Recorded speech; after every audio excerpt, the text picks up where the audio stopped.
حضرت جی یاد رکھیے گا، بھیک آتی ہے اور جھولیاں بھر بھر کے آتی ہے، ٹھیک ہے جی، بلکہ ان کی عطا کے سامنے ہماری جھولی کی اوقات ہی کوئی نہیں ہے، ہماری جھولی کی اوقات ہی کوئی نہیں ہے۔ سیدنا انس رضی اللہ تعالیٰ عنہ یہ نبی علیہ السلام کے خادم تھے، تو روایت کا مفہوم ہے کہ ایک دن نا حضرت انس رضی اللہ تعالیٰ عنہ کی والدہ حضور نبی کریم علیہ السلام کی بارگاہ میں حاضر ہوئیں اور عرض کی، اللہ کے محبوب علیہ السلام، میرے انس کی عمر میں، میرے انس کی اولاد میں اور میرے انس کے مال میں برکت کی دعا فرما دیں۔ لکھا ہے کہ حضور نبی علیہ السلام نے دعا فرما دی، اور پھر یہ عطائے مصطفیٰ کا کمال تھا کہ سب کے باغ نہ سال میں ایک بار پھل دیتے تھے، لیکن حضرت انس کا باغ سال میں 2 بار پھل دیتا تھا۔ آتی ہے کو منگے تھے سید، کتے سود ہے، کتے رشوت ہے، کتے فراڈ ہے، کتے دھوکھا ہے، مانگا ہی نہیں تو نے اللہ اور اللہ کے رسول سے، تو کس راستے پہ نکل پڑا۔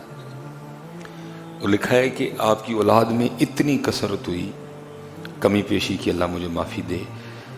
لکھا ہے کہ تقریباً 50 سے اوپر اور 70 سے تھوڑا پیچھے آپ نے اپنے پوتے پوتیاں نواسے نواسیاں اپنے ہاتھوں سے دفنائی ہیں، اتنی آپ کی اولاد میں برکت ہوئی ہے۔ اور وہ صحابہ جن کا سب سے آخر میں انتقال ہوا، حضرت انس رضی اللہ تعالیٰ عنہ کا شمار ان صحابہ میں ہوتا ہے، اتنی برکت ہوئی ہے۔ بس میں آپ سے اتنا ہی کہوں گا، جب بھی کسی چیز کی ضرورت ہو تو ادھر ہی جھولی پھیلانا یار، دے دیں الحمدللہ، نہ دیں تو یہ سمجھ کے خوش ہو جانا یہ چیز میرے لیے ٹھیک تھی نہیں ہے۔ اور میں یہ باتیں آپ کو ایسے نہیں سنا رہا، ہم گزرے ہیں ان معاملات سے۔ جب اللہ نے حضرت جی کرم کیا، ابتدا ہوئی،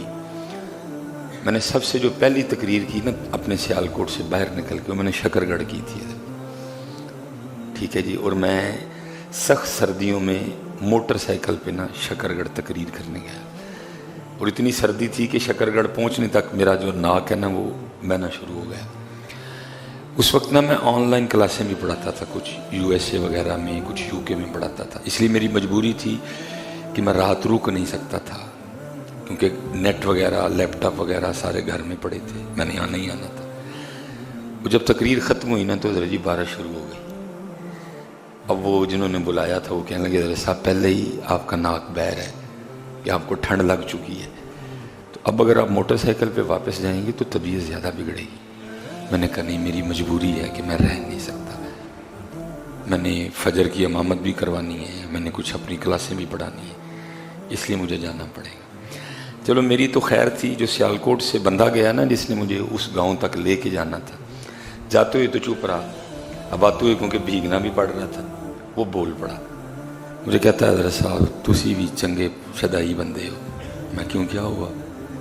وہ بھائی جنہوں نے آپ کو تقریر کے لیے بلایا، آپ ان سے کہتے کہ گاڑی کا اہتمام کریں، جو آپ کو لے کے بھی جاتی، آپ کو چھوڑنے بھی جاتی، اتنی ٹھنڈ میں آپ آئے ہیں، آپ کو بخار بھی ہو رہا ہے، اور اب اتنی سردی میں پھر موٹر سائیکل سے شکرگڑھ سے سیالکوٹ جائیں گے، اوپر سے بارش بھی ہو رہی ہے، تو یہ کیسا دیوانہ پن ہے، کیسا پاگل پن ہے، تو آپ نے ان سے کیوں نہیں کہا کہ گاڑی دے؟ اصل میں حضرت وہ خود ہی ڈال دیتے ہیں دل میں باتیں۔ میں نے وہاں سڑک پہ کھڑے ہو کے نا، ناروال سے تھوڑا پیچھے تھے ہم دونوں، بھیگے ہوئے تھے فل، تو میں نے اس کو ایک بات کہی، میں نے کہا چلے آ پھر نہ کوئی گڈی منگنی سی، جنہیں ڈیوٹی کرنا آئے انہوں نے نہیں پتا کوئی ساڑھے نام تے بھیجن ڈے ہے، جنہیں دی ڈیوٹی کرنا آئے ہیں انہوں نے نہیں پتا کوئی ساڑھے نام تے بھیجن ڈے ہے، جدو دینی ہون گی آپ دے چھڑیں گے۔ بس پھر حضرت جی پھر شروع ہوا سلسلہ، پھر مہران، پھر ویگانار، پھر سٹی، پھر ٹیوٹا، پھر MG، پھر شروع ہوا۔ وہ دیتے ہیں بیٹا، بس تھوڑا سا پہلے چیک کریں گے بھلا یہ کیا کرتا ہے، تھوڑا سا چیک کریں گے پہلے یہ کرتا کیا ہے بھلا، پہلے خود ہی دل میں خواہش ڈالیں گے، پھر دیکھیں گے یہ اس خواہش کی تکمیل کے لیے کون سا راستہ اختیار کرتا ہے۔